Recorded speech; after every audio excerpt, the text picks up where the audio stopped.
Help you folks? Name's Randolph. I'm the manager. We're looking for...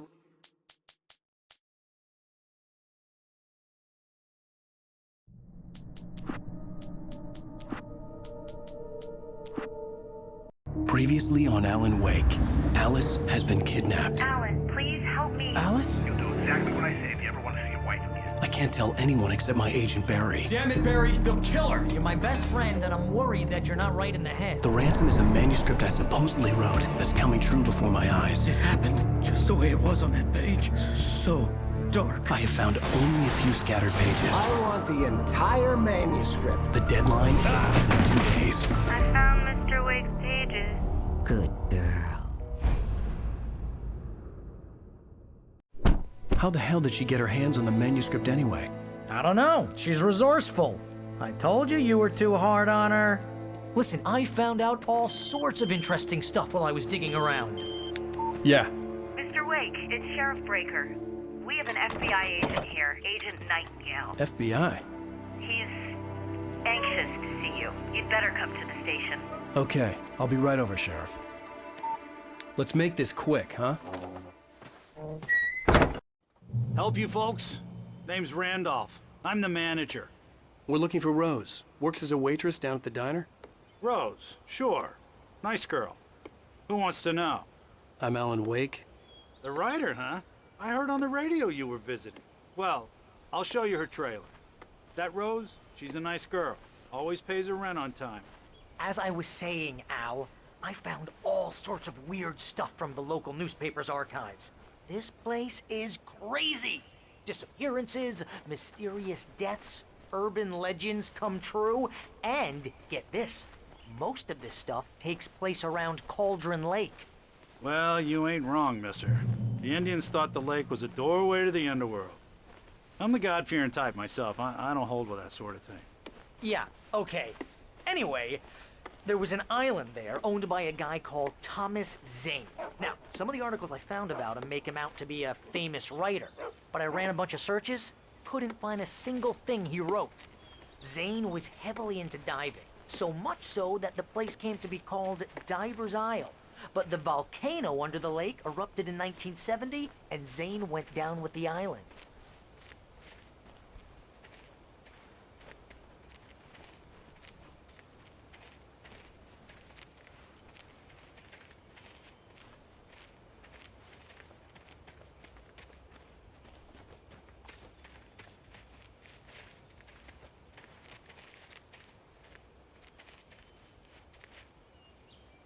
It gets better. A local girl, Barbara Jagger, drowned in Cauldron Lake just a week earlier. They were lovers. Sure, Jagger's a local spook store. The Scratchin' Hag. Comes for you in the dark. Childish stuff like that. Anyway, Al, I'm just getting to the best part. All of the articles about this stuff were written by Cynthia Weaver. I asked around, and she's that crazy bag lady you met. What, the lamp lady? She can be a little loopy, but she's not homeless or anything. Yeah, anyway, she knew both Jagger and Zane before they both died, and she had some kind of a breakdown.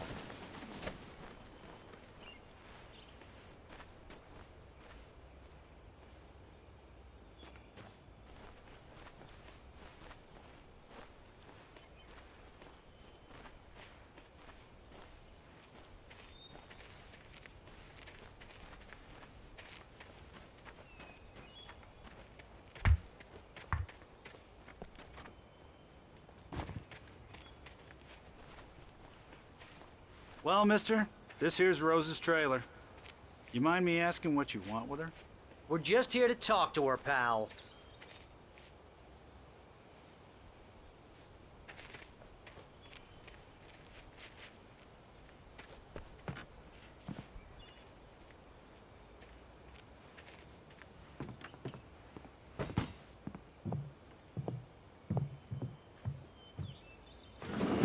Welcome to...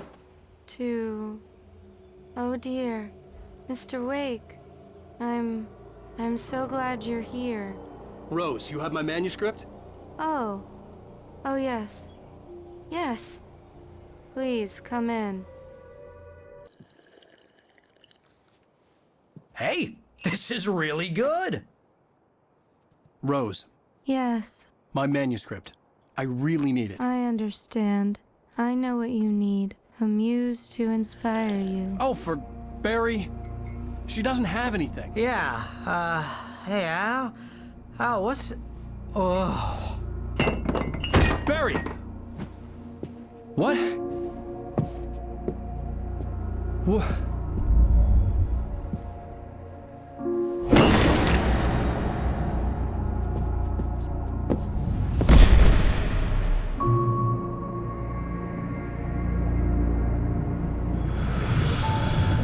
It's coming for you, hiding in my barber's skin. I'm too weak to stop it. You must turn the lights on. I promised I'd come visit you and your lovely wife. You must finish what you started. I insist. You must turn the lights on. Turn the light on. Back to work, boy.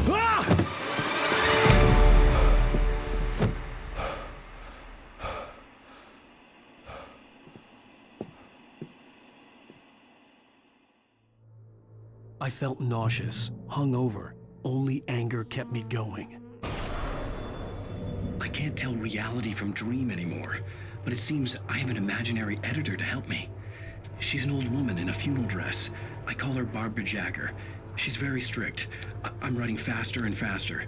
My manuscript is being heavily revised. The edits are getting very aggressive, and each day there's less of me and more of her. I hate it, but I know she's right.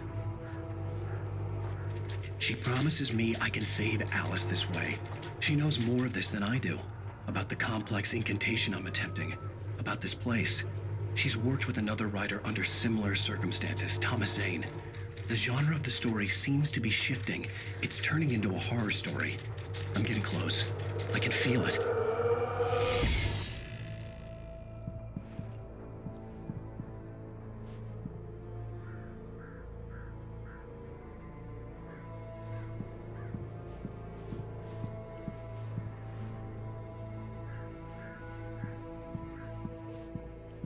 Rose took a day from me. I had less than 12 hours left to meet the kidnapper.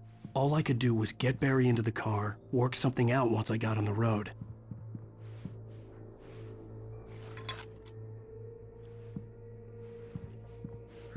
Barry was out of it. He was way too heavy to carry. You're right. I deserve more money. I'm so handsome. Welcome to the Oh Dear Diner. What can I get you today? Coffee? I couldn't work up much hate for Rose. Something had used her to get to me and left its mark. First refill is free.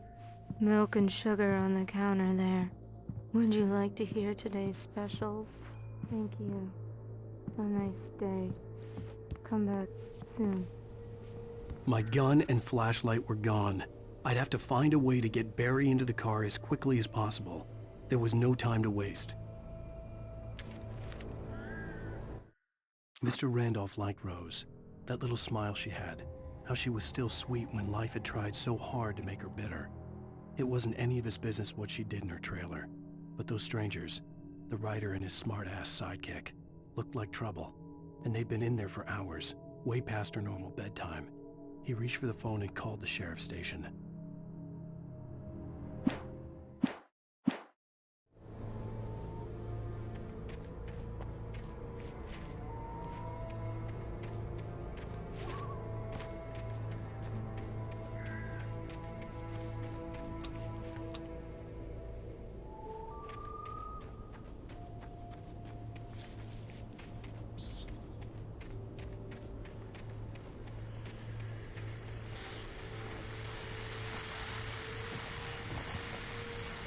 I just stepped outside to catch a breath of fresh air. Let me tell you, the weather's getting heavy.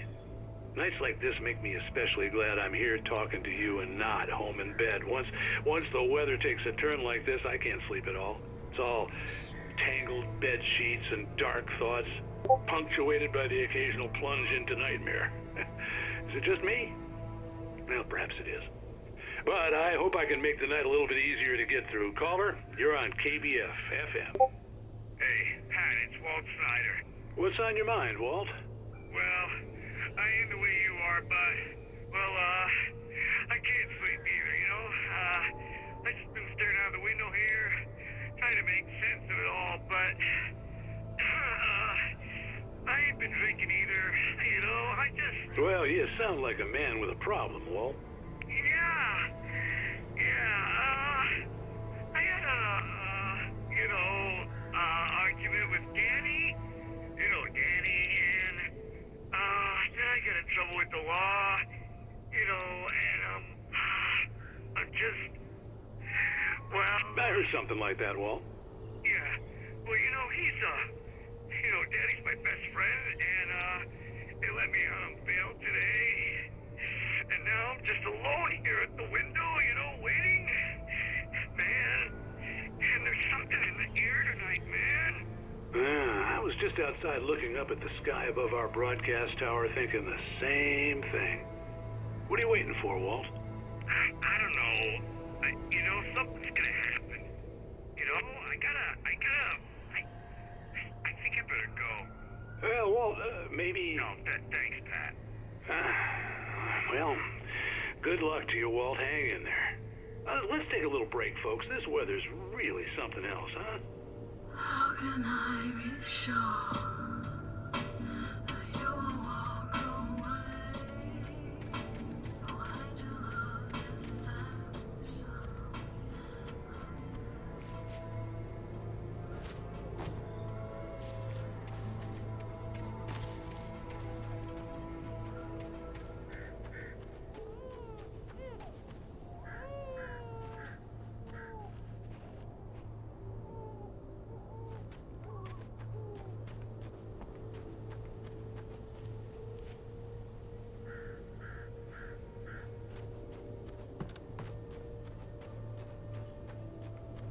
Oh, you're gonna get it now. God knows what you've done to that poor girl. This is Agent Nightingale, FBI! Get him up, Hemingway! You're under arrest! You move a muscle, I'll unload right in your goddamn face! Stay right where you are, Slane!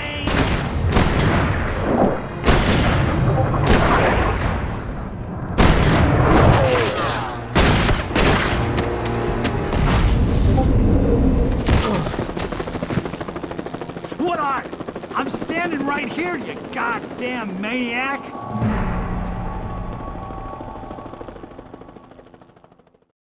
I hated to leave Barry behind, but there was no way I'd miss my appointment with the kidnapper. Give it up, Mr. Wake. Come on. Make it easier. Get after it. Don't let him get away. Move it, move it, move it! I'll have your chance if you let him get away.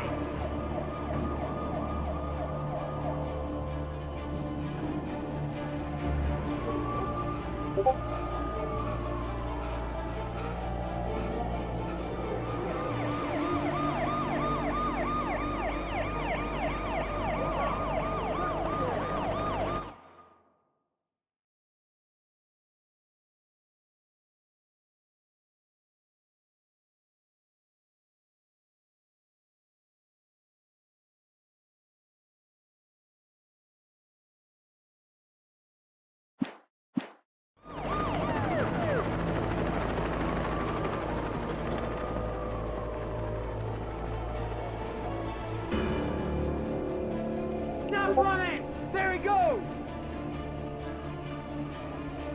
Okay, men, keep your eyes peeled. He's gonna try to make it through here. Damn! Hold on. See him? No! Stop! He was right there! I lost him!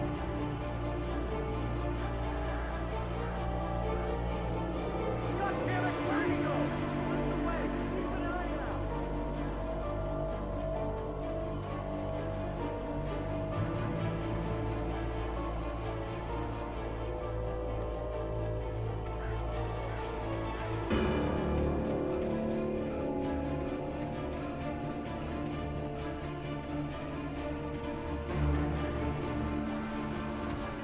He's gone!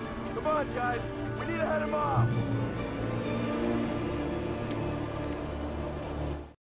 For decades, the darkness that wore Barbara Jagger's skin slept fitfully in the dark place that was its home and prison. It was hungry and in pain. It dreamed of its nights of glory when the poet's writing had called it from the depths and given it a brief, terrible taste of power and freedom. The rock stars had stirred it from the deep sleep the poet had sunk it back to in the end. When it sensed the writer on the ferry, it opened its eyes.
Search the area.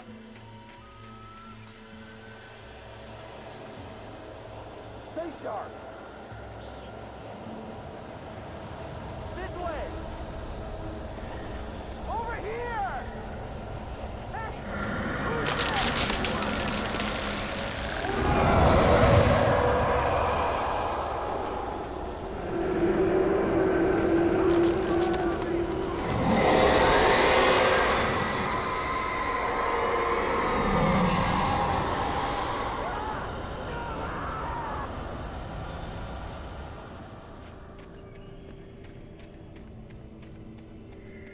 This horror was everywhere I went, circling me. The cops didn't stand a chance. They were after a writer, not a monster.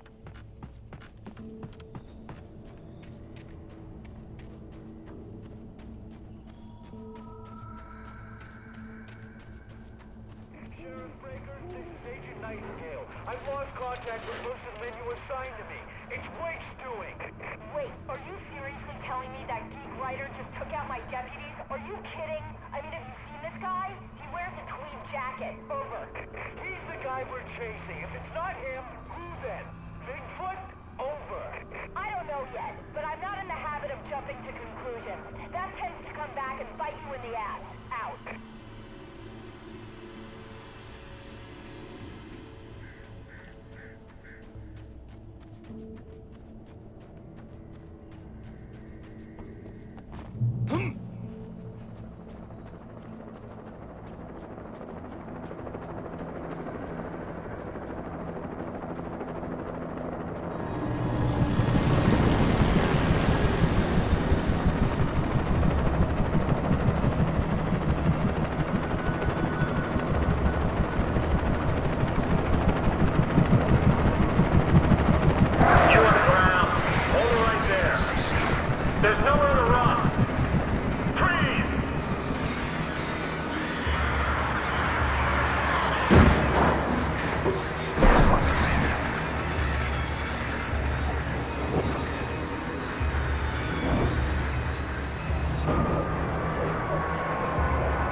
This is James. Mulligan, Thornton, come in. Over. Thornton here. James, we got both Wheeler and Rose in custody. They didn't put up a fight or anything. Why, they were... Hey, what are you doing? Come on!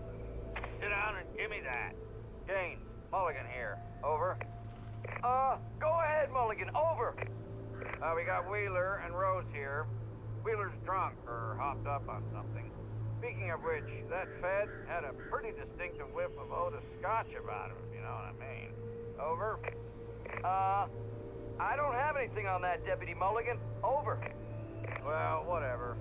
Anyway, Rose is just being plain weird here. You better get Doc in to take a look at both. Over. Gotcha. You better get them here quickly. The, Fed's gonna want to interview Wheeler. Over. Oh, yeah, I bet he does. Looks like they have a lot in common. Mulligan out.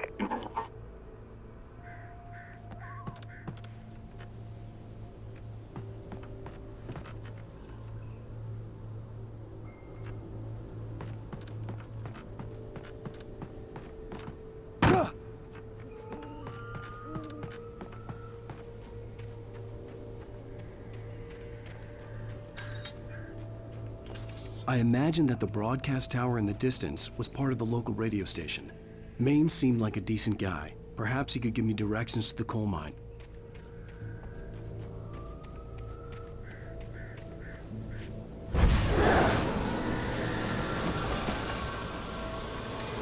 Unnatural shadows clung to the gate. The darkness that was after me was trying to stop me. I wouldn't get through without a light.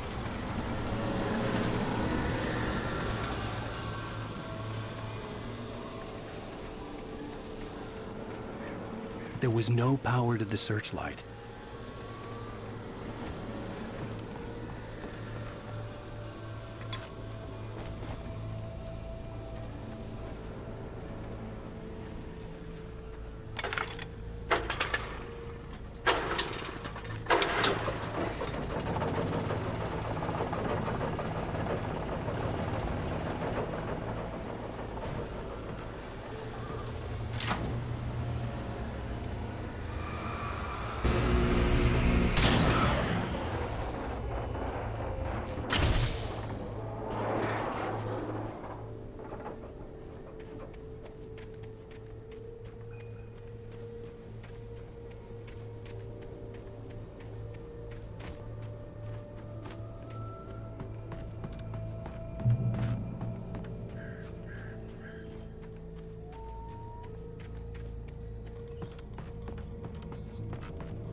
It took me a moment to recognize the flashbang grenades. They were an ideal weapon for my situation. Team 1, come in. Over. Team 1, this is Sheriff Breaker. Report. Over. Team 2, come in. I need a report. Over. Come on, guys. Talk to me. Come in, please. Over.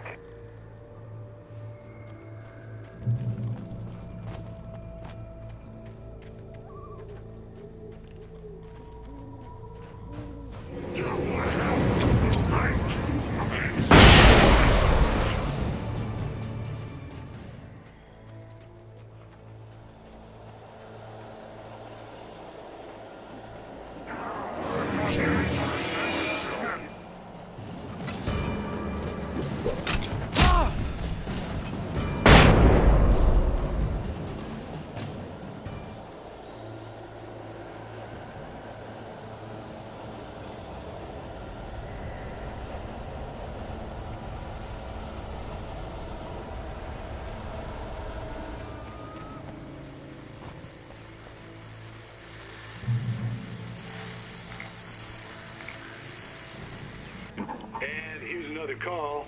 You're on KBF-FM with Pat Maine. It's Milt Peabody, Pat. What's on your mind, Milt? Well, I live near the trailer park, Pat, and there's a big ruckus going on over there. Well, that's just up the road from me, too. What's going on, do you know?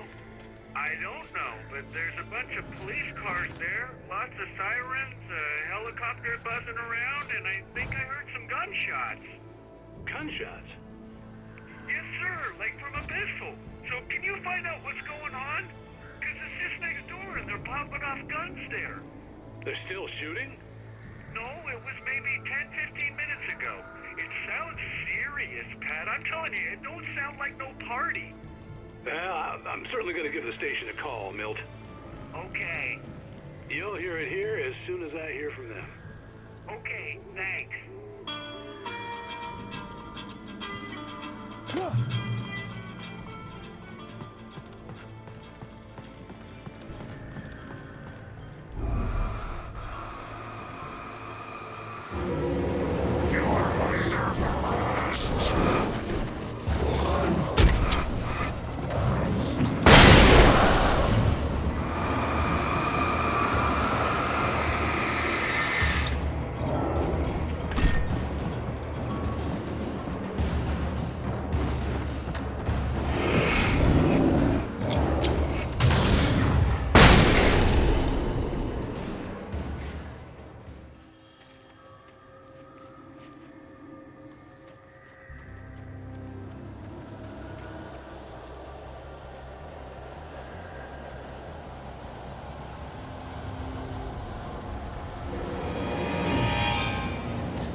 hoped Maine could lend me a car to get to the coal mine.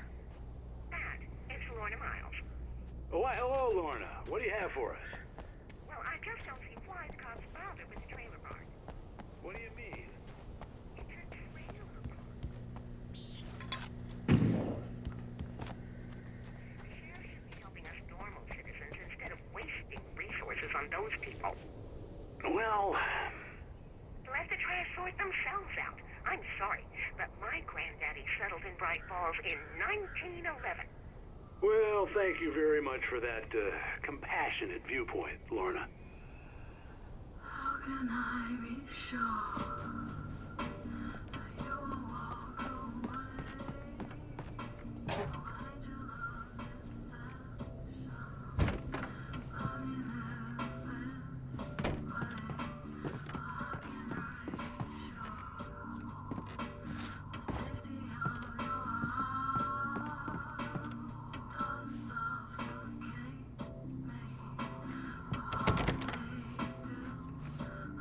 Oh, here's a little surprise.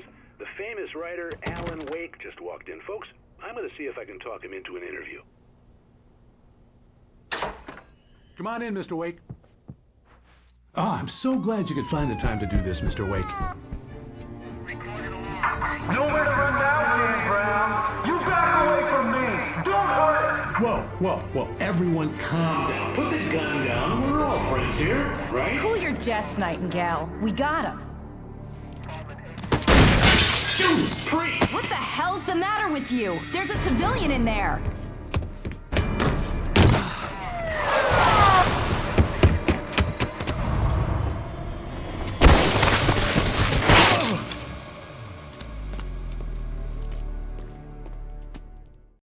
I'll get you yet, even if it kills me. You hear me? You hear me, H.P. Lovecraft? I had fallen off so many cliffs it was ridiculous.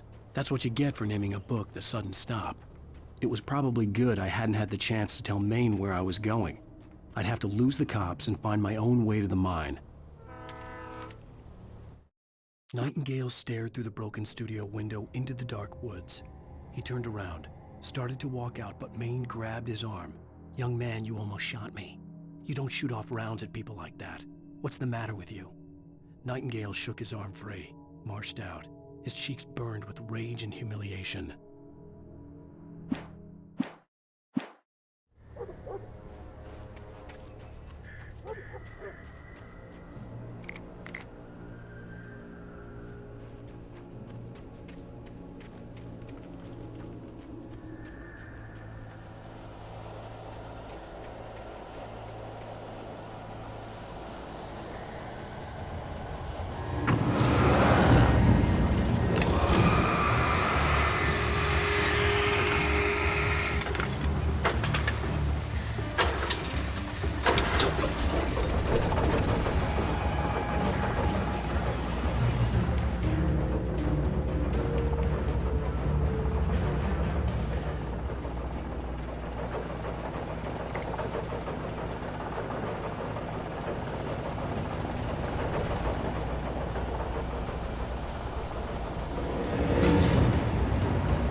There was no sensible reason for the power company work lights to be here. It was almost as if they'd been left for someone like me to use.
Sarah trusted her gut, and her gut said Agent Nightingale was an asshole.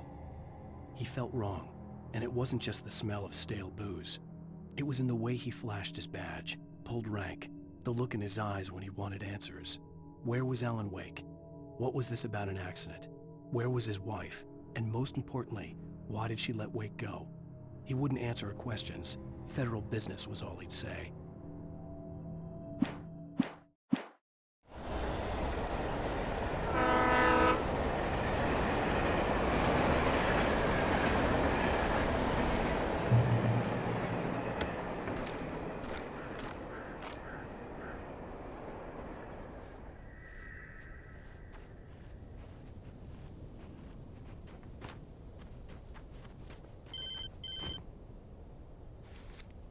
Hello?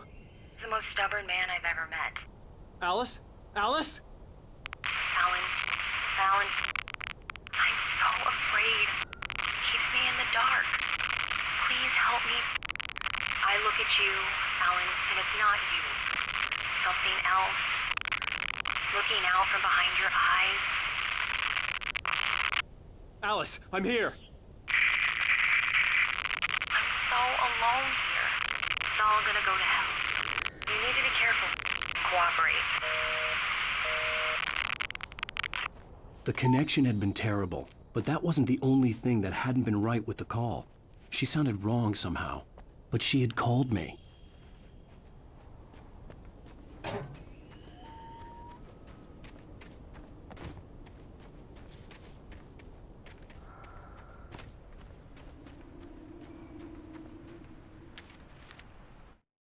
The pipe wrenched itself loose from the bridge's steel framework.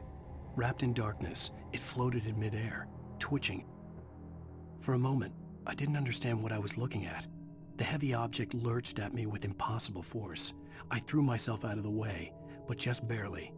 When I turned my flashlight on it, it shook in a dark rage before it flew at me again.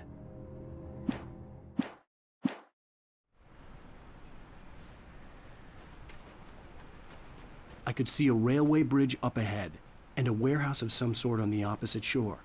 I hoped I could find a car from there.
The darkness that was pursuing me was growing stronger, and it was taking over everything in its path.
was growing stronger, and it was taking over everything in its path.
I slammed the door shut right in his smug face.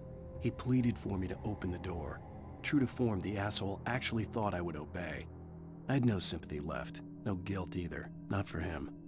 I took a moment to savor the scream.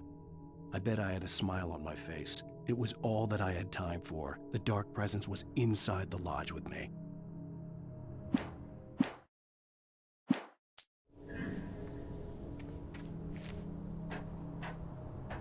As a teenager, just starting to get interested in writing, Stephen King had been a source of inspiration to me. I thought about all the inanimate objects that had come to life in his books. No one is safe in a good horror story. Certainly not the protagonist. That's what makes them fun. This was anything but. The darkness could possess anything, and it was getting closer.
Did you call 911?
We take the facts of our existence for granted, unaware that they are merely a thin veneer of desperate self-delusion, covering a vast cosmos of madness and horror. All too often, the stars are right. In Night Springs. Tonight's episode, a occasion. Journalist Alvin Derlis' trip to study the local customs of an insular community in Night Springs has been less than successful. Until tonight. Well, I'm glad you changed your minds about this. Ancient customs, local mythology. My editor loves this kind of stuff. Well, Mr. Derleth, we don't want to feel like we're on exhibition. But you have demonstrated the seriousness of your intent. Oh, I am serious. Really, just do your thing. I'll stay out of your way and observe. Actually, I thought you could assist us. I'm afraid we are a man short. It would provide you with an intimate perspective. Could I really? Of course, Mr. Derleth. Well, I guess that's the least I... What would I have to do? Oh, here. Let me show you with a kiss.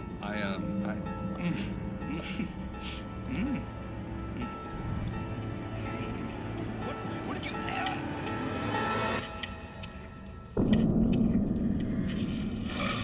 Oh, Mr. Derleth, you have well pleased Nixie Burka, the dweller in flesh. His body shall host his 1,000 young, and all shall be glory.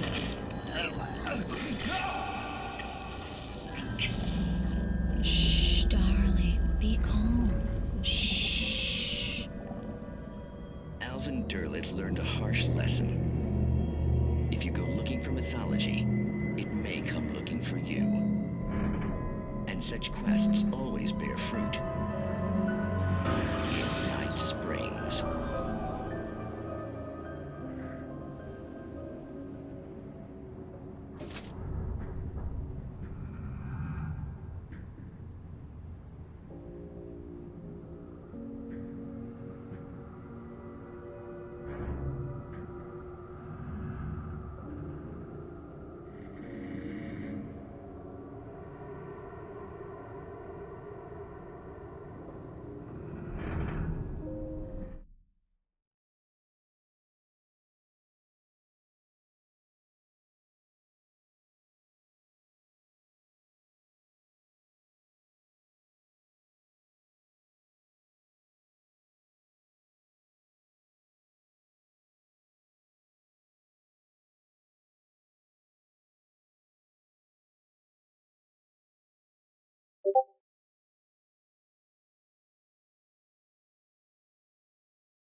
The darkness surged towards me, sucking everything loose from the ground into its depths, tugging at my clothes. I saw the flare the kidnapper had dropped and threw myself towards it just as I felt my feet leave the ground. The darkness embraced me with the force of a tornado. Somehow I managed to light the flare. The darkness roared and cast me away. I fell toward the dark waters of the lake far below.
I had never been this glad to see the sunrise.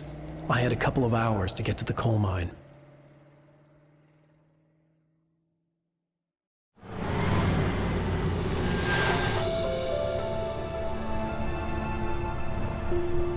The coal mine wasn't far now.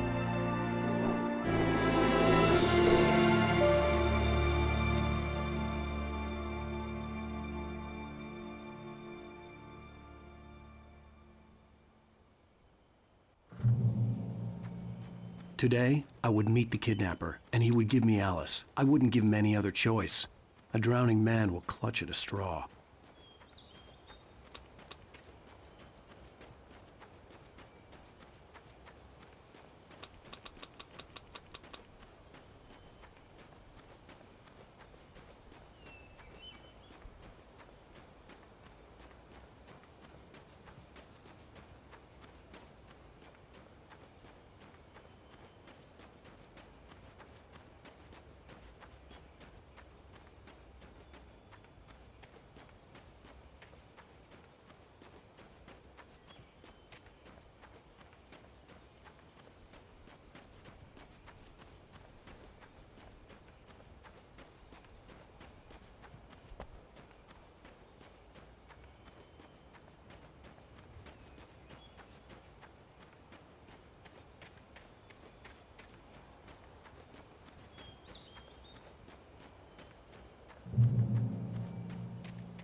This is Pat Main, and you're listening to KBF-FM. Folks, I want to apologize for kind of abandoning you to that looping music track last night, but I was detained.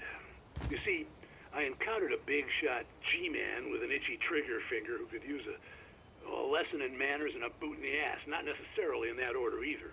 Now, folks, I know I'm not being very informative here, and I apologize for that.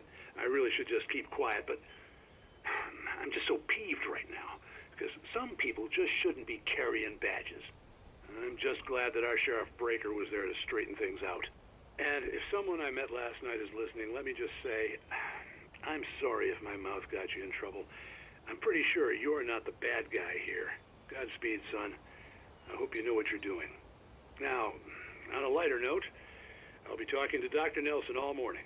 But first, a little music.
Welcome back to KBF-FM. Hope you enjoyed that tune. Now, Doc, you were talking about life and finding that special someone, that soulmate. Well, you were talking about that. I was saying I don't buy it. Well, see, to me, that's strange, because I always pegged you as a hopeless romantic. You got me there, Pat. But I think love's where you look for it. And you need to do a lot of looking, sure. But the idea that there's that one special person out there for you, and if you miss that chance, it's gone forever, and you're forever incomplete. I mean, isn't that depressing? Or, heck, childish even?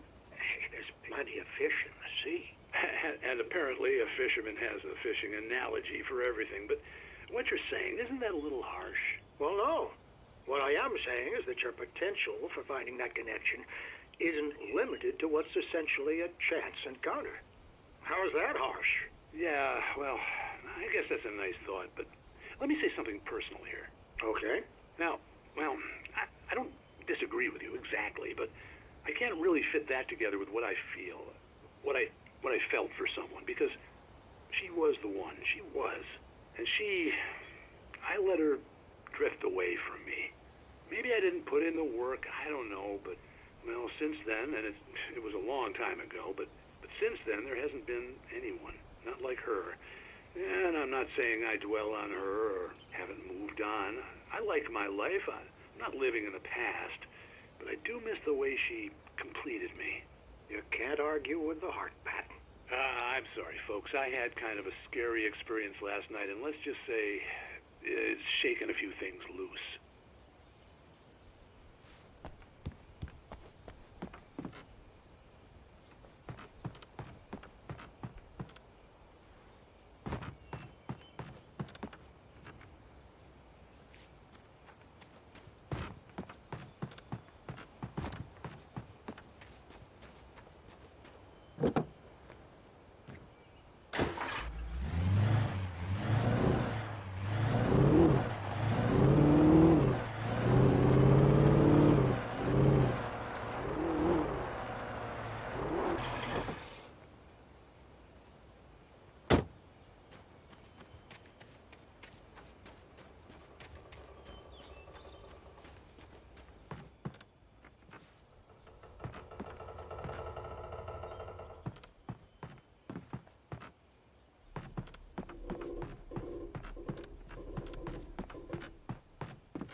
For Mott, spying on the writer on the ferry had been a disappointment. His boss had made Wake out to be something special, but Mott hadn't been impressed. He'd gotten a good long look at the wife, though, and he liked what he saw. Mott had fantasized about goading Wake into a fight, but it hadn't happened. Still, he'd get his chance to see if the writer had anything in him. He'd been promised as much.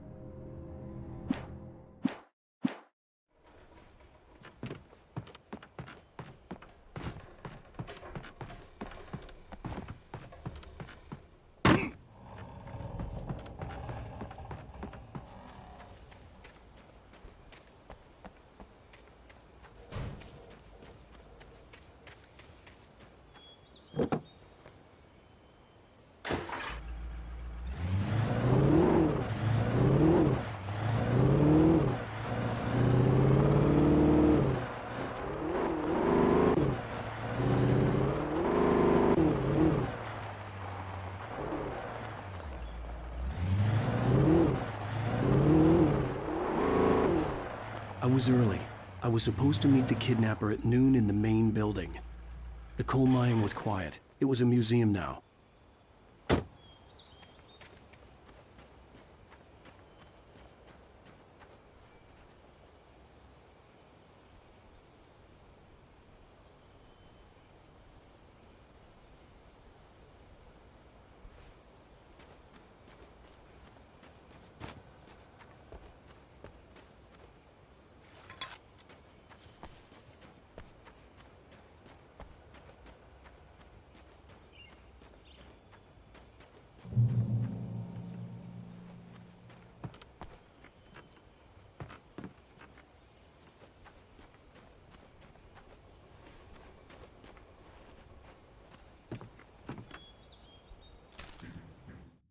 With Nightingale gone and the night wind blowing in through the broken studio window, Maine stared at Sarah.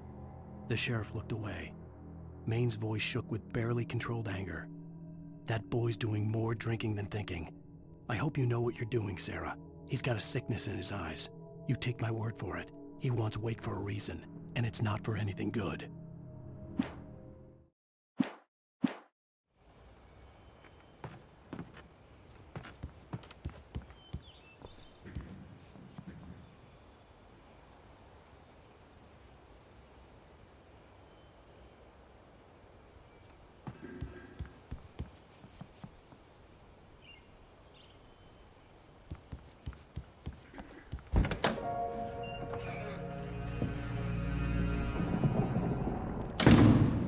I didn't want to go outside.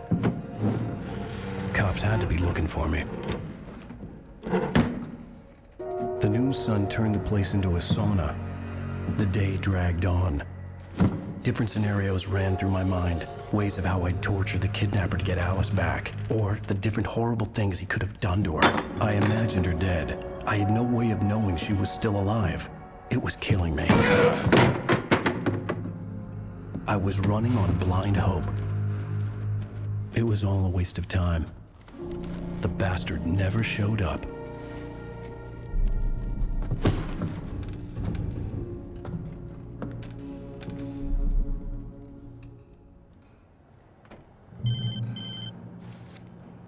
Wake! Where the hell are you? Change of plans. You know where Mirror Peak is? It's a big mountain north of where you are. You follow the path from the mine, you can't miss it. There's a lookout point there. I'll be waiting. I'm through being jerked around by you. You want to see your wife alive? Because if you do, you better watch what you say to me. Do we understand each other? I want to talk to Alice. Yeah, and I want the manuscript. Don't keep me waiting, Wake. Hello? Hello! Ah! I'm gonna kill him! I had to get to Mirror Peak.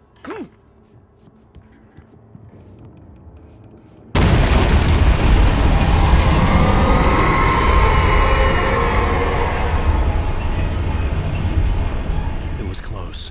Maybe closer than ever before.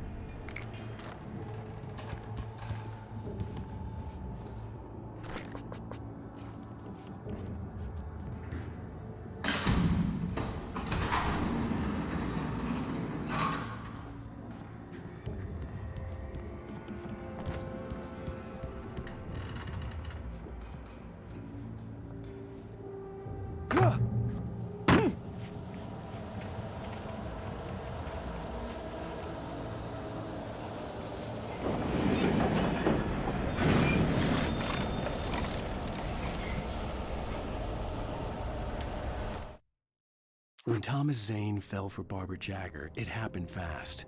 She was young, vibrant, and beautiful, full of life. He had never been a very happy man, and without any seeming effort, she had changed all that. Zane felt good for the first time in his life. Everything she did was another piece of a jigsaw puzzle he hadn't even known he'd been missing. And best of all, she made the words flow, strong and sharp. She was his muse.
The only way to reach the hillside ahead was to go through the building. I had to find a way to avoid electrocution.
Some of the Taken retained echoes of their former selves, but these were just the nerve twitches of a dead thing. Nothing remained but a shell covered and filled with darkness. In most cases, these puppets were enough for the purposes of the Dark Presence. But for anything more elaborate, as with the writer, it was different. It needed his mind. And so rather than taking him over completely, it merely touched him.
There was no way the flashbang grenades were Standard Power Company equipment.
I stared through the bars of the jail cell.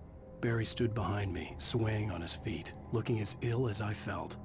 Agent Nightingale stood on the other side of the bars with Sheriff Breaker. Nightingale had a stack of manuscript pages in his hand. He seemed unhinged as he gloated. "Well, I've got you now, Raymond Chandler. It's all here. All the evidence, including conspiracy to murder a federal agent."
I had no real plan. I was going to give the kidnapper all the manuscript pages I had for Alice. If that wasn't enough, I'd hold him at gunpoint and make him talk.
I had no real plan. I was going to give the kidnapper all the manuscript pages I had for Alice. If that wasn't enough, I'd hold him at gunpoint and make him talk.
The dark presence was moving ahead of me in the same direction I was going. A cold feeling settled itself in the pit of my stomach. Was it going for Alice?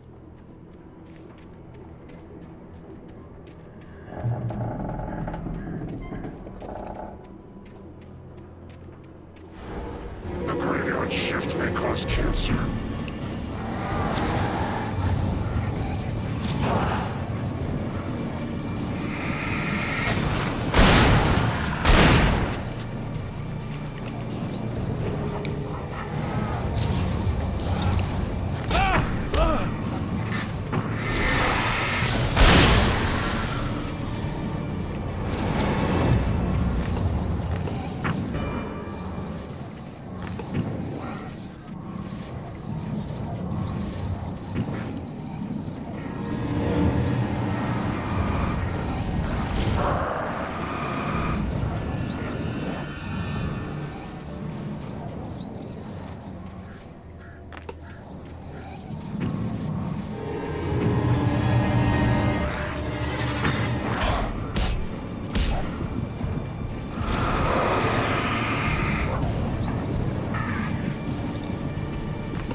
The place was dead, a ghost town. Had been for decades, maybe a century.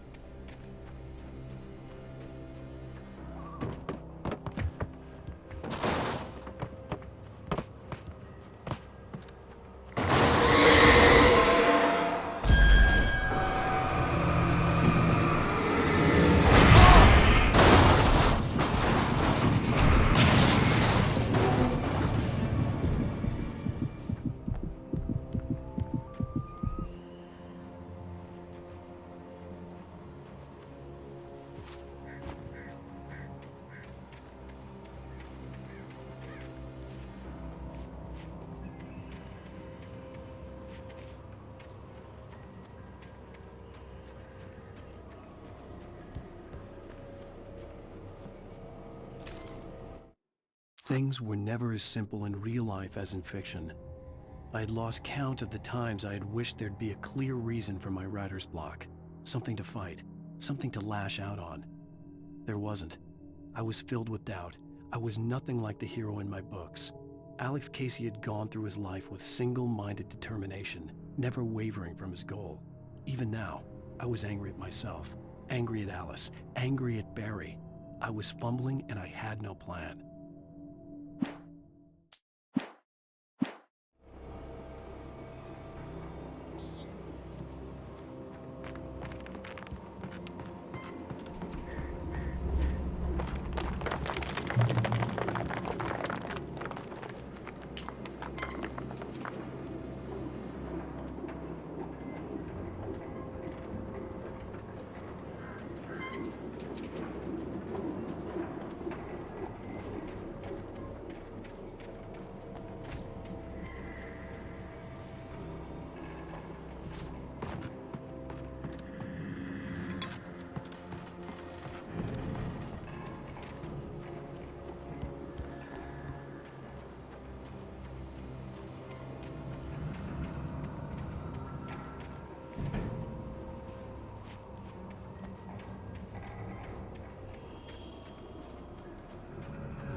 Anything outside of writing is a struggle. I feel ill. I managed to make my way downstairs. There's a shoebox filled with books and papers by Thomas Zane. It's very hard to focus, but I managed to read some of it. He's a poet, and a good one. He writes of muses and creators summoning fabulous things from a magic lake, using his powers to shape the world of a realm of gods and dreams and demons, dark things that wait for a chance to slip through, wearing the flesh of men as disguise. Zane writes about himself, his girlfriend being taken over by a dark presence, about growing scared of the lake. Zane believes it's a mirror to the gaping void of darkness above, where some Lovecraftian presence lurks. I crawl back upstairs. I'll borrow these things for my story. They ring true. They fit.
The kidnapper had sent me a text.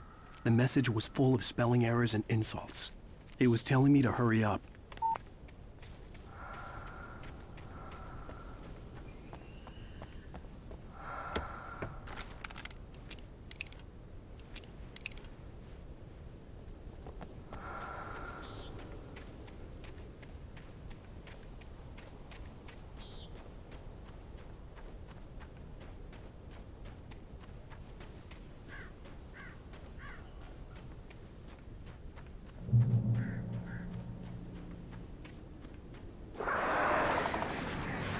Birds.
Without warning, the headache stabbed at my brain.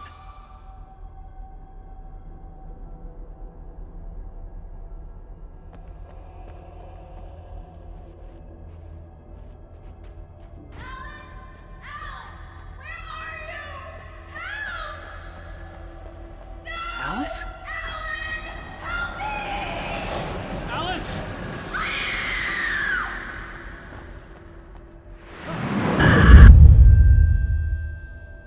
I'm losing it. I gotta get out of here.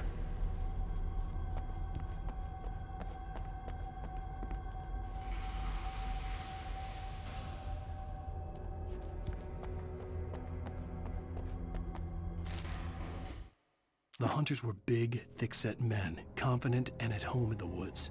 They were feeling good, running on beer, ghost stories, and camaraderie late into the night. It did them no good, as they were taken by the dark presence, sucked deep into a darkness far worse than any ghost story they ever told or heard.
Even behind the closed doors and curtains of his grimy room at the Majestic, the local motel, Nightingale could feel the locals' eyes on him, the unrelenting pressure of their judgment.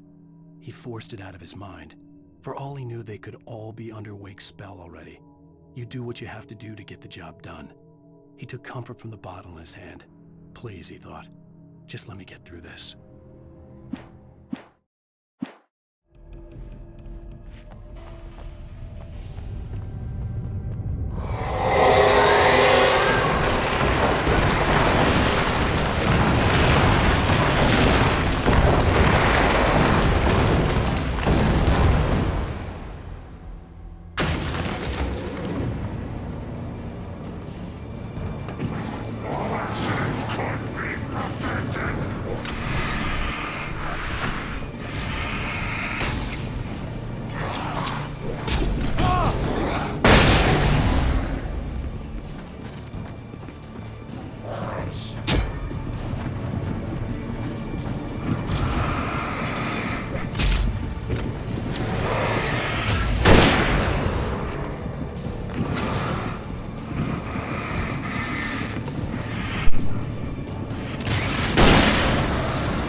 I'd have to make my way up this mineshaft in order to go on. Maybe the machinery could help me with that.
Lightning flashed behind the windows of Cauldron Lake Lodge.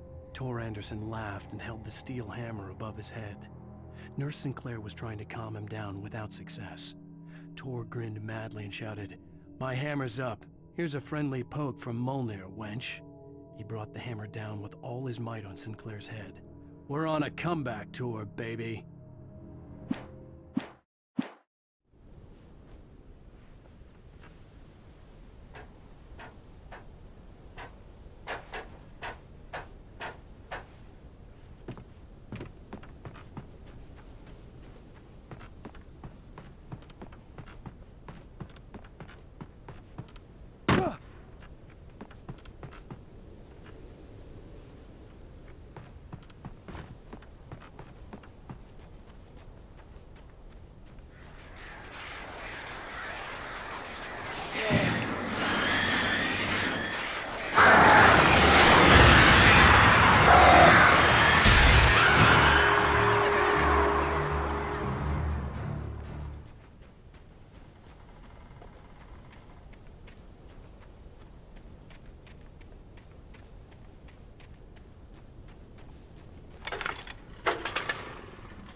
Another cable car.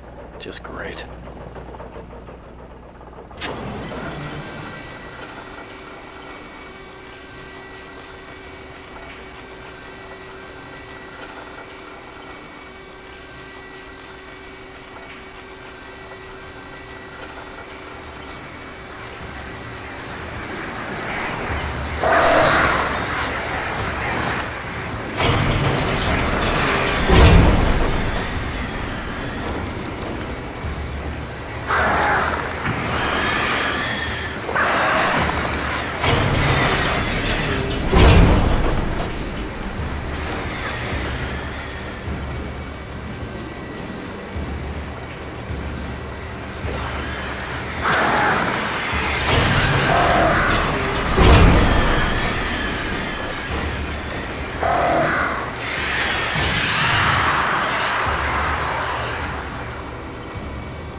Maude had checked all of Stucky's rental cabins.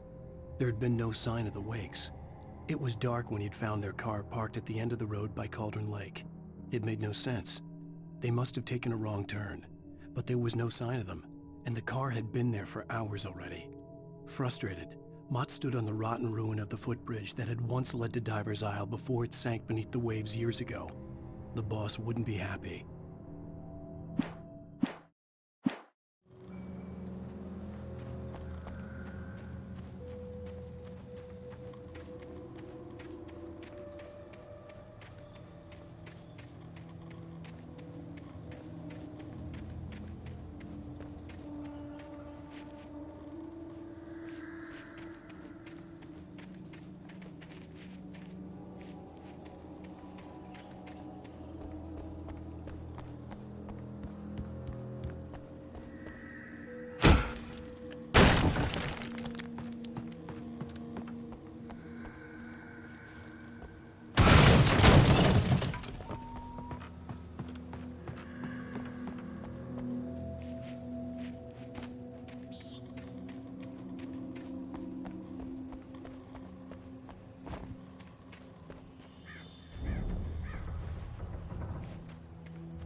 could see Cauldron Lake. I thought I could make out the spot where the island and the cabin had been.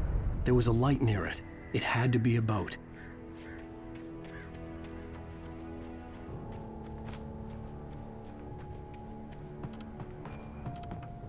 I was close now. I had to get there fast. I dreaded what I would find. I tried to hold on to Alice, but her form melted away. I was losing control. Dr. Hartman stood in her place. I wanted to hit him, but my arms were jelly. He smiled. It was a reassuring smile, and I hated him for it. I had to give you a sedative. Don't fight it. You went through another rough period. Right now, it's very important that you stay calm. We don't want you to have another episode. You're a patient at my clinic. Have been for a while now.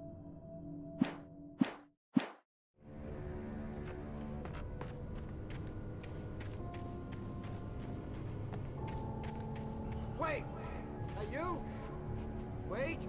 Hey, I'm here! I'm coming! No! Get away! I'm sorry. Please, late. The boss didn't know who he was messing with. I didn't know. I swear, I didn't know. We don't have his wife. We don't know where she is. She's probably drowned. We just said we had her to make him play ball. You see? To get him writing for us. Please. Please. Oh. I'm sorry. Please don't.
With the drunk midwife, who's that yonder hole in flames, dragging behind him a sack of chains? Who's that yonder hole in flames? Well, up jumped the devil and he staked his claim on me.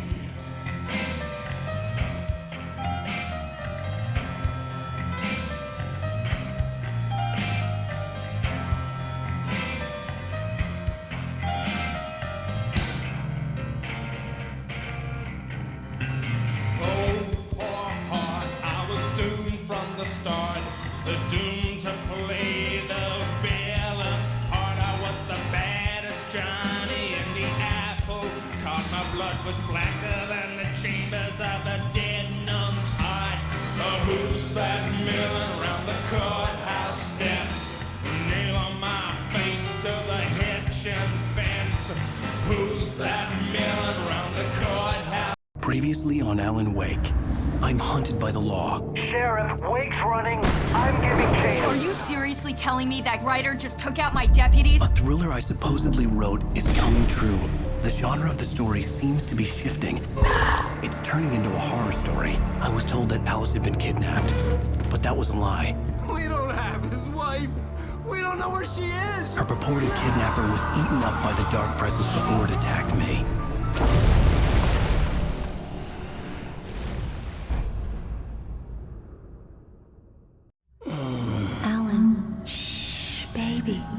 just a nightmare.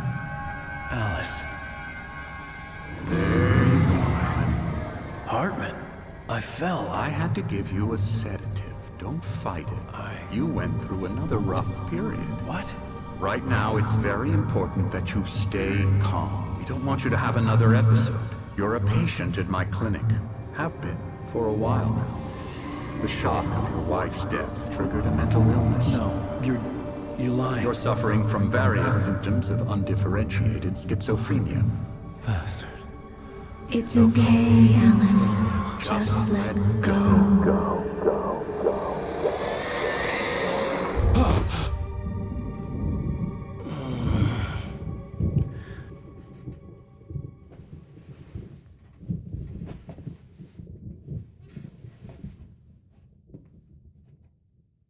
I felt groggy. Whatever Hartman had bumped in me was making me numb. I felt like this was happening to someone else. Someone I was watching on television. I couldn't think. Couldn't focus.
door was locked. I was a prisoner here.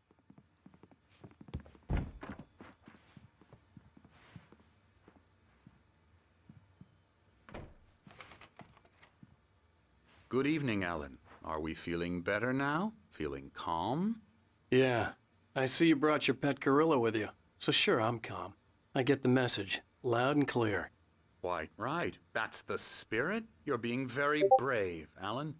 I understand you're confused. I would be more concerned if you weren't suspicious of me. I don't blame you for it. Big of you. Now, why don't you come with me? We'll reacquaint you with my clinic and go over everything you might have forgotten. Little walk and some fresh air? Yes, it will do you good.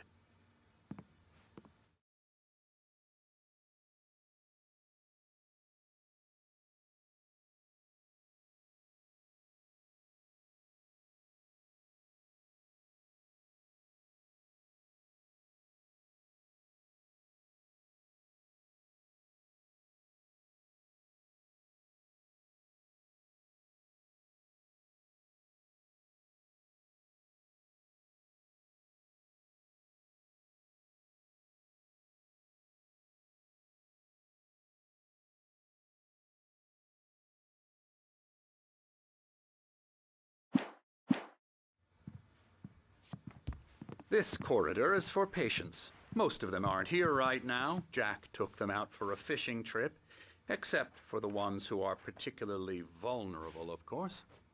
I encourage creativity as a part of the recovery process here at Cauldron Lake Lodge. I specialize in treating artists. I bet you do. Splendid, Alan. I honestly believe we can get this thing under control if we work together. This way, Alan.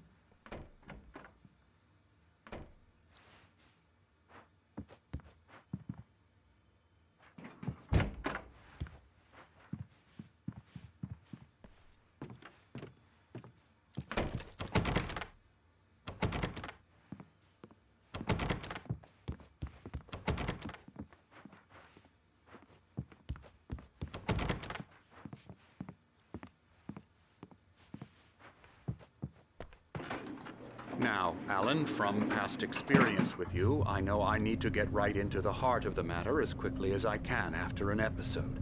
So I'm just going to say this. Alice is dead. No. You're in a very vulnerable state until you understand and accept this. Alice drowned, and you couldn't face that.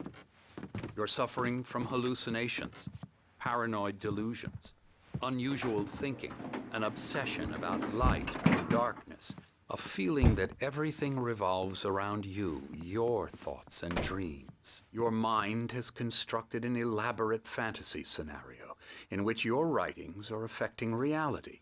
She has been kidnapped and supernatural forces of darkness are trying to stop you. We go this way, Alan. I wasn't ready for another shot, so I went along with it. He had to be lying. But under the influence of the drug he had given me, I had to fight not to believe his words. It's all in your head. You've been making it up. Apart from the tragic accident with your wife, no one has been killed. Your delusions are just a manifestation of your subconscious mind trying to protect you from the too painful truth. Unless we fight the fantasy, it will return. I know the instinct is to resist me, but think about it. Doesn't this make far more sense than the insane supernatural conspiracy you have concocted in your mind? You're a skeptic by nature, Alan. We both know this. Everything can be explained logically.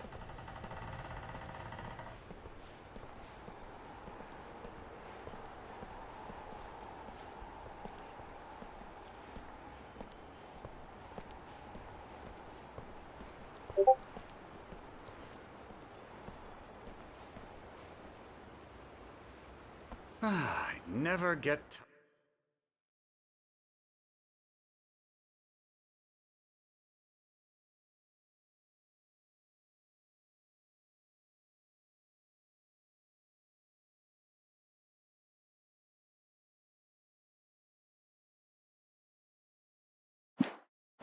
tired of this view. Very inspiring, isn't it?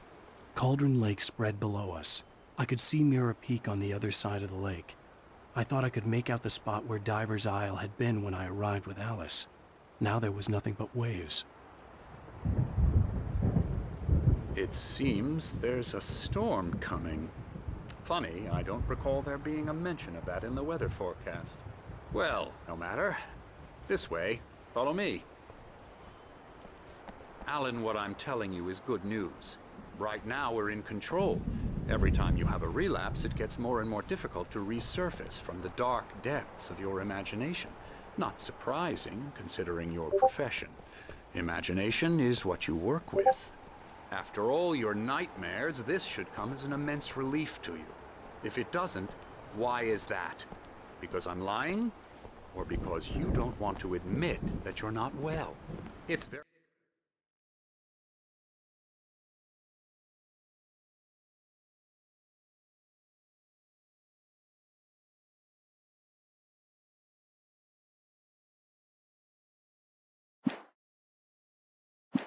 natural for you to think of me as your enemy. It's part of the illness. I let him talk. Hartman obviously loved his own voice. His words echoed madly inside my head. I dug my nails into the palms of my hands to stay focused. You need to work with me. Once you accept that, we can begin the journey towards your recovery. Come along. Let's go inside.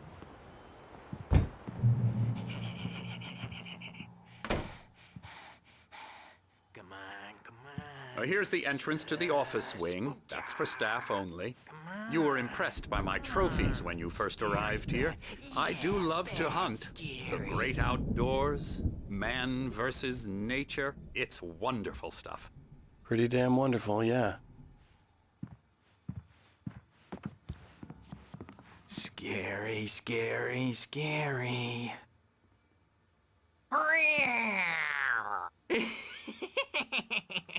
Emerson.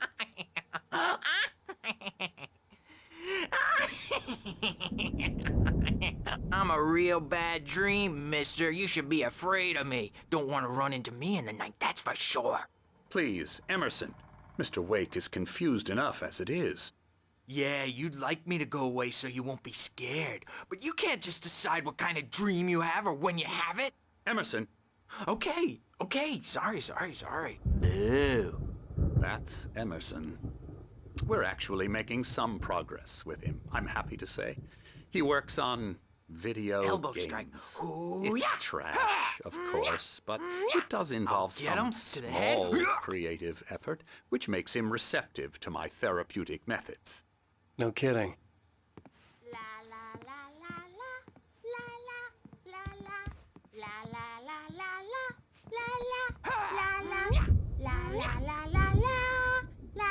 Come, Alan, this way.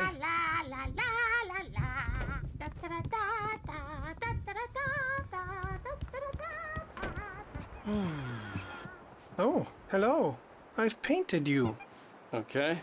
I was just struck by inspiration a couple of days ago. Dr. Hartman wanted me to paint landscapes, and that's what I was doing. But now I've been doing these things, a lot of them. The images just keep coming. Dr. Hartman likes them. He has them in his office. Yeah? He's very proud of me. He says I'm getting much better. I think I'm getting better. Well, I guess I'd better start wrapping this up. The storm is almost here. Look at that. I'd hate to be out there tonight.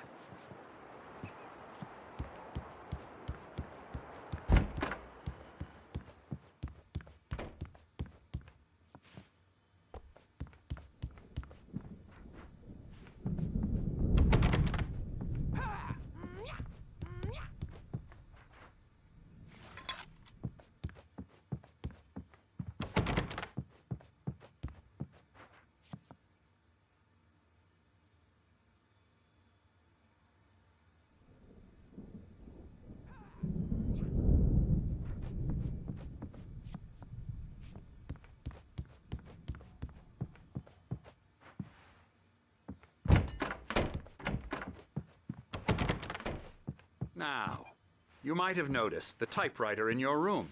You've been writing as a part of the therapy. As soon as you feel up to it, you should continue.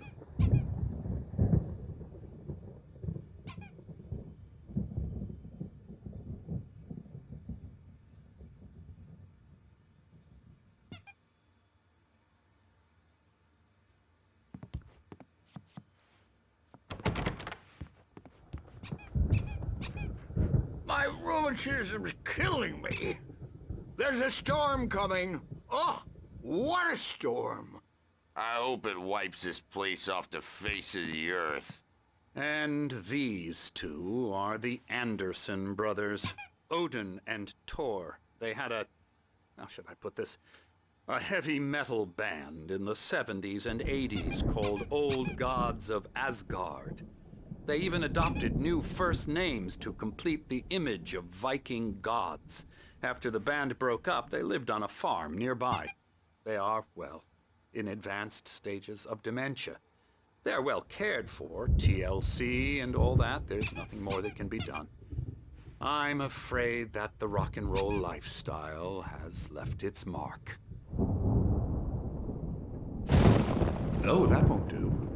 I'm so sorry to cut this short for now, Alan. The power has been acting up. I'd better go check on it. We'll continue this soon. Meanwhile, when you feel up to it, return to your room and try to write. It really is for the best. Don't you think? I'd like to bash his head in with a hammer. Oh, he'd love to fish out our secrets, but he has no clue. He's not crazy enough. Not crazy like us, Sonny. Yeah! Being crazy's a requirement, Sonny. Who else could understand the world when it's like this? It takes crazy to know crazy. That's the sanest thing I've heard in a while.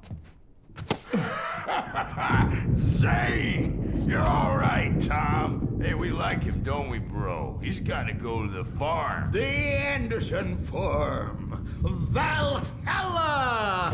We wrote it all down, lest we forget. A crash course. All you need to know to get your head right.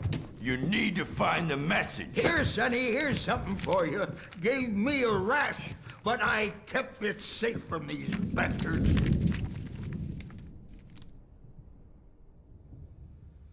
My head was clearing up, or according to Hartman, I was sinking back into the fantasy. I was convinced he was lying to me about everything. Crazy or not, the Andersons made more sense. Tom, got any booze on you? Zane could feel the poems, taking form, shaping things. As he experimented, he imagined he could almost feel the power surging through the keys of the typewriter. It exhilarated him. But there was fear, too. If not for his young assistant, Emil, he would have given it up. But Emil convinced him otherwise. He, too, had a way with words. Yeah, no. Sorry, we have guys. a stash of the special stuff at the farm. Our own formula. Local ingredients. Medicine. Clears your head right up. Makes you remember like moonbeams on the brain. Oh, I just noticed. Leather patches on the elbows? That's not very rock and roll. Tom just lost is all. Baba Yaga got to him too, the damn witch. She used us all. Taken from all of us. Took my thunder, the witch. And my ravens. What were they? Memory and thought, the hag. She took something from you too, didn't she? That's what she does. We're better off. This place, the lake, it gives you power. If you're a creator, an artist, haga. Nightmares shifted in their sleep in the darkness of the lake. Yeah, that's the one. She makes sure it comes out twisted and wrong. Just ask the lamp lady. She knows what happened to that other writer. She's been using you, boy. And you let her. You went and opened the door for her, didn't you? Now, it was already open a crack. And whose fault is that? We're morally corrupt, disease-ridden, old and stupid. Doesn't mean he had to open it all the way, God damn it.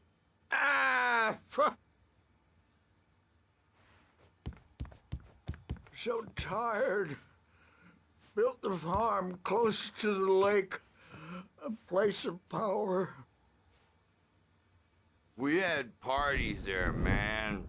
You should go there and have a party. That Bob Balder threw the app through the window. Hit that hippie chick in the back of the head. 15 stitches and a concussion. Bob's dead now. Leukemia. Stitches, snitches, and narcs, man. Bad scene. I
tired, man.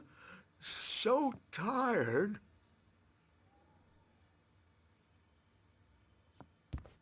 I want to go home.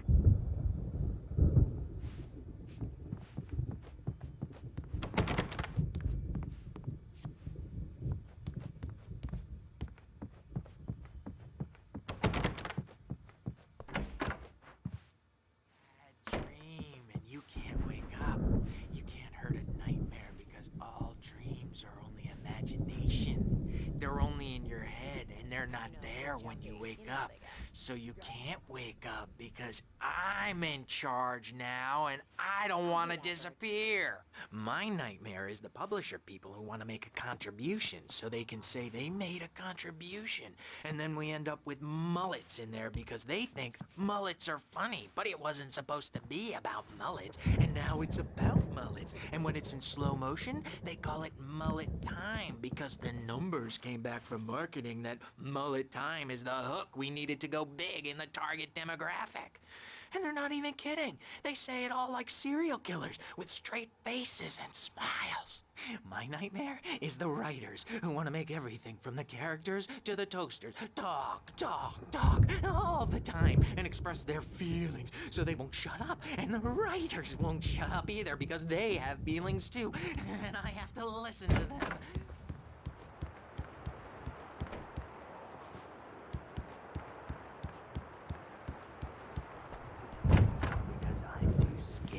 For them. I take 2 pills every morning and 1 with every meal and 4 when I go to bed. And that makes me the scary.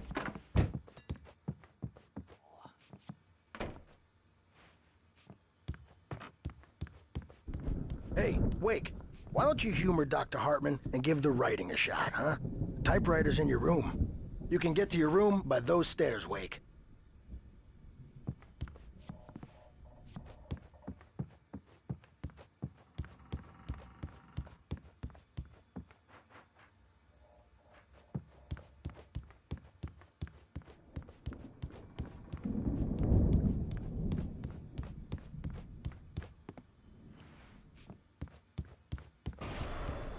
Something's wrong.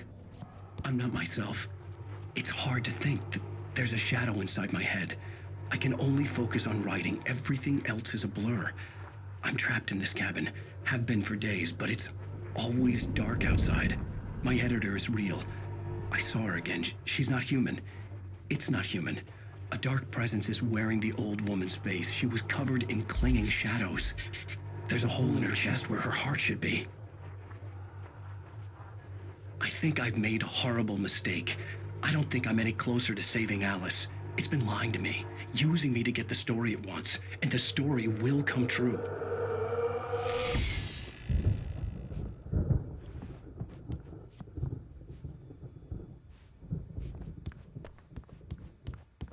Hartman had mentioned that the power had been acting up. Maybe that was the reason for the generator and the work light on the balcony. The generator hadn't been activated, and there was no key. Hartman wanted me to write. I knew I couldn't, but I figured I should just play along for now. It was the only thing I could do with Nurse Birch watching me like a hawk.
The white glare of the blank page in front of me hurt my eyes. My hands began to shake uncontrollably. Everybody, calm down. Put that down. Bert, I need help. Hey, Wake, you stay here. I'm gonna go see what's up. You just keep doing what you're doing. Be cool, okay?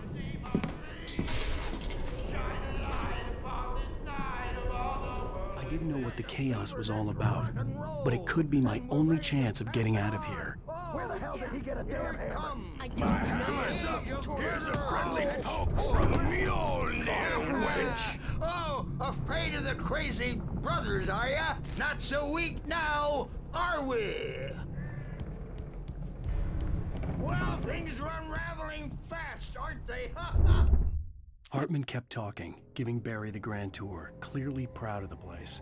He went on and on about his hunting trophies, and Barry was impressed. But he was here on business.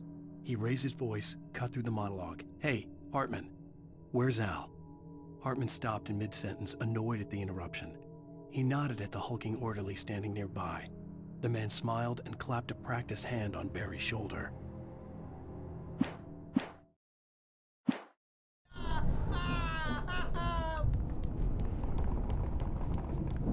It's my storm. I'm taking it. Sinclair looked bad. That wasn't a love tap. The crazy old fart hit her hard. And if she was one of Hartman's goons, she had it coming. I could get the key to the office from Sinclair. Seize your destiny! I had to get to Hartman's office. He had taken all my manuscript pages. That's where he'd been keeping them. It's time to pay the piper!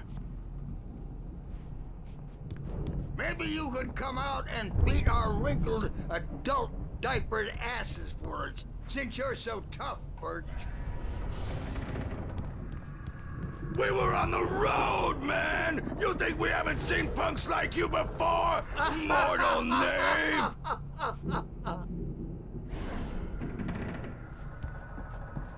Yeah, you better hide, Birch. My wrath will break you. He's probably kidding, Birch. He's got a great sense of humor. Just ask Sinclair. Oh.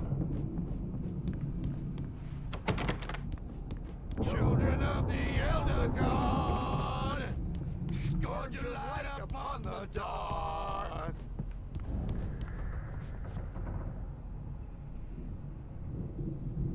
Wow, wow, wow! I wish I had my axe. Oh, memory and thought, jet black and claw.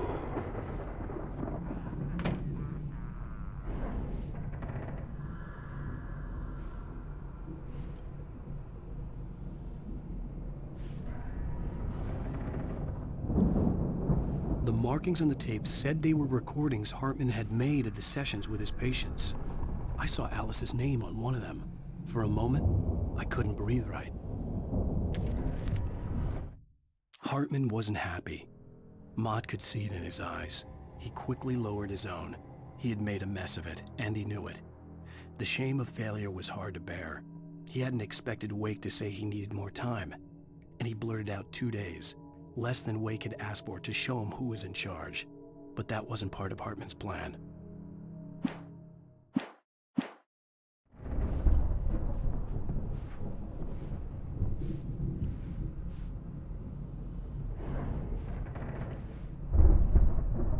Now, Mrs. Wake, can you tell me about Alan's problems? He's more and more out of control all the time. The parties, he's so angry all the time. He's getting violent. Do you mean with you? No, not with me. No, never. Sometimes I almost wish Alan would take a swing at me, because at least that'd lead to a conversation he couldn't just march out of. But no. Alan doesn't really sleep. And the work, well, he's not writing at all. He sits there for hours and just gets more and more frustrated. And I can't talk to him. Yes. Tell me, Mrs. Wake. What would you say to him if he'd listen? I don't know. I want to say, I look at you, and it's not you. Just some stranger who resembles you. looking out from behind your eyes, and I don't like that guy much. And now it's all gonna go to hell. But you don't ever say this. No. I've tried, but he's not listening. He's too deep in his own problems, always going on about something else. I'm so afraid I'm gonna lose him, and we're not even talking anymore. He doesn't let me in anymore. He just keeps me in the dark. I'm so alone here, even when he's home. Please help me, Doctor, because I'm at my wit's end. Well, if you can just get him here, I'll absolutely do my very best. Yeah, but Doctor, you need to be careful with him. He's not just going to listen to you and cooperate. He's the most stubborn man I've ever met. Well, I'll be sure to bear that in mind. Hearing her voice, what she was saying made me happy and sick and guilty all at once. Worst of all, I recognized the words. The phone call from her. It had been a cut-up of this. Just a recording. Rudolph Lane's case is interesting. He was completely blocked, and frankly, I was about to discard him as useless. However, once Wake arrived and started writing, something changed in Rudolph. He's producing extraordinary work, increasingly dark pieces. Unfortunately, he doesn't respond to direction at all, and it's my belief that he's not so much a creator as an illustrator, perhaps, a recorder of sorts. I hadn't considered the existence of such a role before, let alone its implications, but the paintings he has produced are informative. At least he's easily controlled and useful. I wish I could say the same about Wake. It's frustrating that the best subjects are always so damn difficult to deal with. I'm buying that. I was tailing Wheeler, and this is the only place he could have gone. That means Wake is probably there too! Agent Nightingale, this is private property, and I will not allow you to disturb my patients. Yeah? I can get a warrant. How would your fragile little patients like that? Oh, I'm thoroughly intimidated by your mighty authority now, Agent. Listen, you smug snob. How would you like it if I busted through this gate and knocked you around a little? Agent Nightingale, first of all, I'm recording this conversation, so you might want to watch what you say. Secondly, you're not dealing with a hick now. I know the law, and if you can get a judge to grant a warrant, I'll be glad to cooperate. But you won't get one. Be advised that any further communications with me are to be made through my lawyer. I don't believe this. Good day, Agent. Yeah.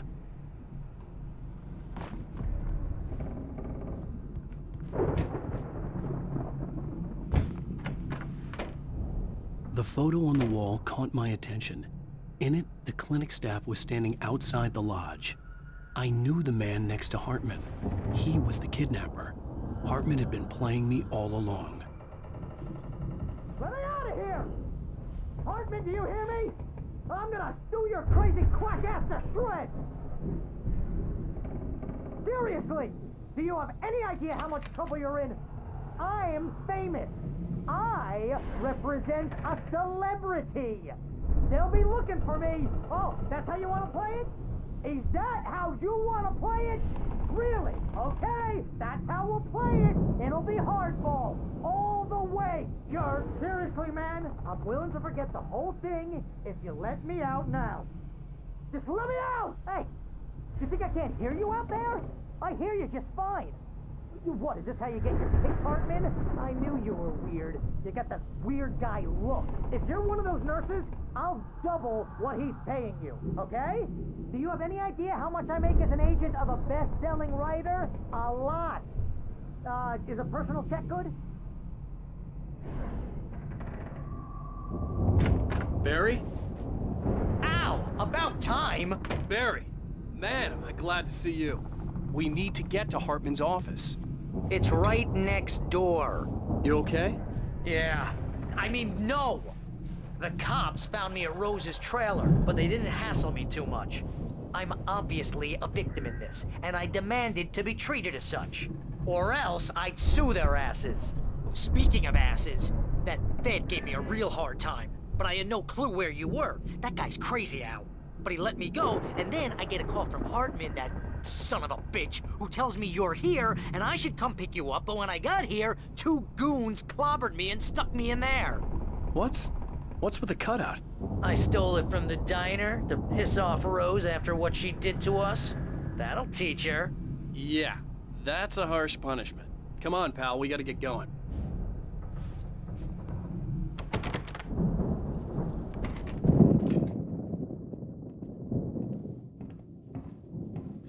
These were all the pages I had on me. And more.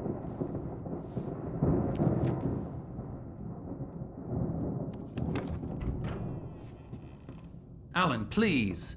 You're sliding back into the... Tell me one more lie and I'll shoot you in the face. Ah, well, it was worth a shot. Really, Wake, come on. Let's work together on this. You have no idea... Hartman, shut up! Barry, get out of here. I'll catch up with you. Get a car.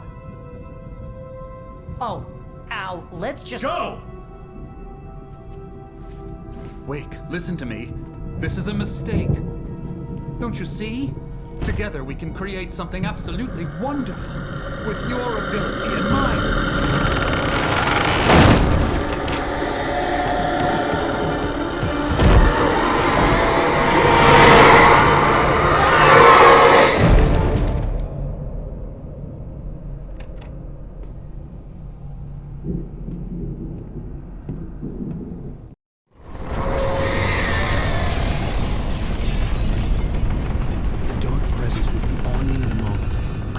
Find a way out.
Hartman knew he was no creator.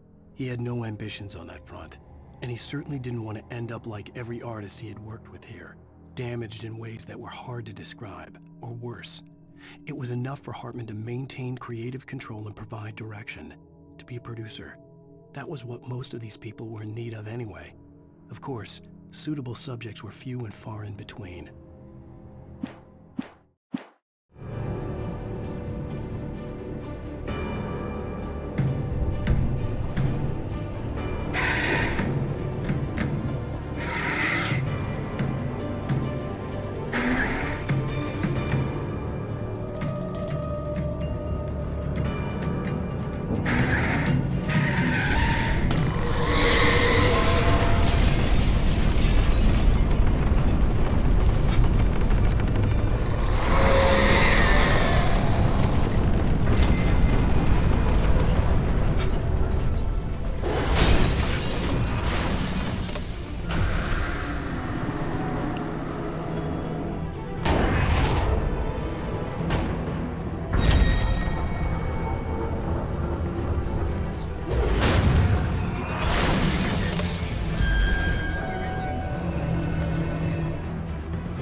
But the gate's locked. You're gonna have to go through the hedge maze over there. Barry, I don't have a light. Take this, Al. Oh, God! Look at the house, Al! Look out!